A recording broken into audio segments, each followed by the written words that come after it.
என்னங்க baby shower ஃபங்க்ஷன்ல பேபியாவே நம்ம அபர்ணாதாஸ் மாறிட்டாங்க போலயே அப்படின்னு இந்த வீடியோ பார்க்கக்கூடிய இவங்களுடைய ரசிகர்கள் கமெண்ட் பண்ணிட்டு வராங்க. அபர்ணாதாஸ் அவர்களுடைய சகோதரியுடைய பேபி ஷவர் ஃபங்க்ஷன்ல கியூட் மொமெண்ட்ஸ் தாங்க இது அப்படின்னு சொல்லிட்டு ஷேர் பண்ணியிருக்காங்க. அபர்ணாதாஸ் அவர்களுக்கு ரீசெண்டா தான் கல்யாணம் ஆகியிருந்தது. இப்போ அவங்களுடைய சிஸ்டரோட பேபி ஷவர் ஃபங்க்ஷன்ல இவங்க கலந்துக்கிட்டாங்க. ஃபேமிலி ஃபங்க்ஷன் அப்படின்ட்டாவே நமக்கு பயங்கர ஜாலி ஆயிடும். ஏன்னா நமக்கு பிடிச்சவங்க நம்ம ரிலேட்டிவ்ஸ் நிறைய பேர் வருவாங்க.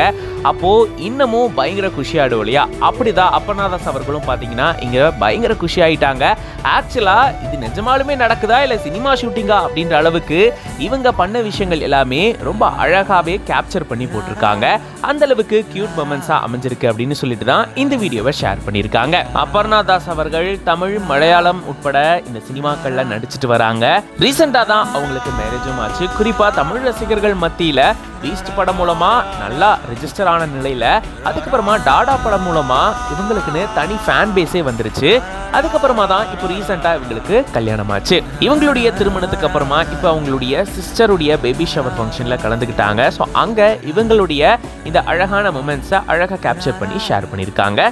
இதை பத்தி நீங்க என்ன நினைக்கிறீங்க அப்படின்றத கமெண்ட்ஸ்ல சொல்லுங்க. அண்ட் இந்த மாதிரி நிறைய இன்ட்ரெஸ்டிங்கான சினிமா நியூஸ்க்கு மறக்காம பிஹைண்ட் ரூட்ஸ் பேஜை ஃபாலோ பண்ணிக்கோங்க.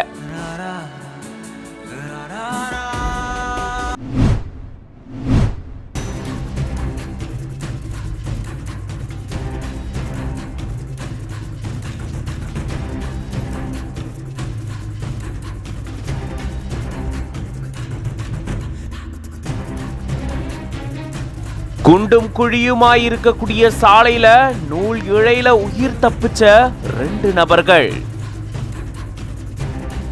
உயிர் பறி போனாதான் சாலை சரி செய்யப்படுமா?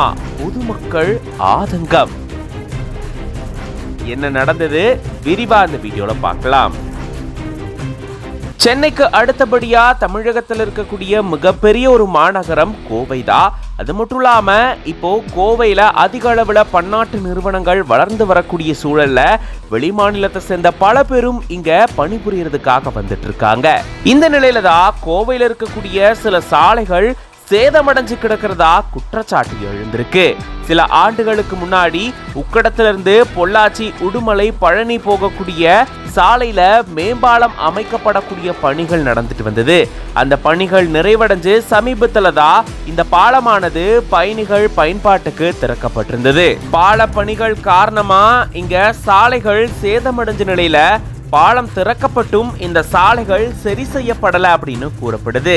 இந்த நிலையில தான் ஆத்து பாலத்துல இருந்து சுந்தராபுரம் போகக்கூடிய சாலையில குறிச்சிக்குளம் பக்கத்துல இருசக்கர வாகனத்துல 2 பேர் போயிருந்திருக்காங்க. சாலை பழுதடைஞ்சிருந்ததால அப்போ அந்த இருசக்கர வாகனம் சறுக்குனதால அந்த 2 நபர்களும் கீழே விழுந்திருக்காங்க. அப்போ இன்னொரு சரக்கு ஆட்டோ அந்த வழியா வந்த நிலையில நூல் இழையில இவங்க உயிர் தப்பிச்சிருந்திருக்காங்க. இது தொடர்பான சிசிடிவி காட்சியும் வெளியாகி இருக்கு. கொஞ்சம் விட்டிருந்தா இவங்களுடைய உயிர் பறி போயிருக்கக்கூடிய சூழல் ஏற்பட்டிருந்திருக்கும்.